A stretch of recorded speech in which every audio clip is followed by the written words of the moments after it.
Hey there. So I have been getting asked how in the world I am creating my Zoom background right now. So I will tell you a little bit came out of necessity because I used to work out of our basement. And when I was in the basement, it was dark. So I bought a circadian optics light therapy lamp.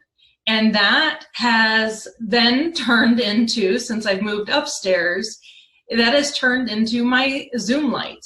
One of the biggest reasons why people have the fuzziness around their hair or fuzziness when they're moving their hands has to do with lighting. So this is a green screen. I do have an actual green screen, and I will plop the link for you below, and I will also tell you more about the lamp here in a second.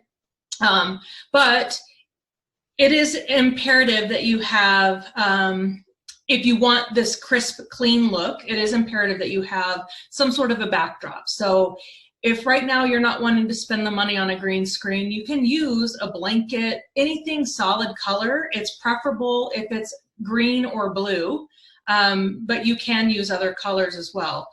On Zoom specifically, it'll say there's a little button and you can check, I have a green screen. If you don't check that, then it will create a little bit more of the fuzzies. And trust me, I've tried it.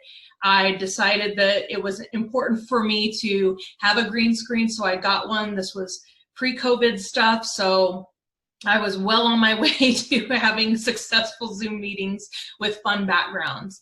And so that is what I would say too, is have fun with it. This is my go-to for daytime meetings, and I really get lots of compliments between the background and then my lighting. It really looks natural. But I have fun with it too. So depending on what I'm doing my Zoom meeting for, I will choose a background that suits that topic. So for example, if I'm meeting at night, this background's not going to really serve me well. So I do have a background that I do for whenever I have my essential oil classes and things like that. This is kind of the background that I like to use for that. This is my lake house, and every once in a while when I'm feeling like, I just want to be in a serene place, this is what I do. And then of course we've been having lots of coffee meetings and virtual happy hours and things like that. So this is a virtual bar, and here's a virtual coffee house. And so it really just have fun with it, right? Make your background be what you want it to be, and they could be fun and silly, and they could be as natural as you want them to be. So I will post some information about the circadian light therapy lamp that I'm using, because it's twofold, right? It is giving me the natural light look that I was after, but it's also providing me with that light therapy that I need. And so it's still like it's multi-purpose at this point, and I just love it for that fact. Now, I will give you another tip. When you're doing a Zoom in the evening and you don't have the natural light coming in from outside, whatever side is farthest away from the light, like my circadian light therapy, which is over here, this side can get dark. And so it's not so important to light me up, because the light therapy lamp does that fine.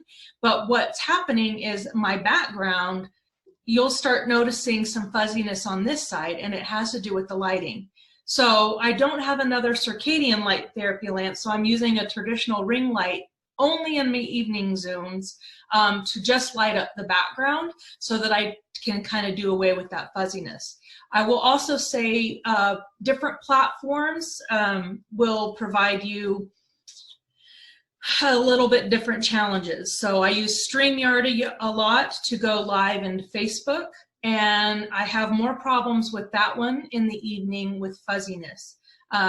So just have fun with it, but it really is doable, and you just have to have the right tools and know exactly what you're trying to invoke, the feeling that you're trying to go for, how natural you're trying to be. have fun with them and enjoy.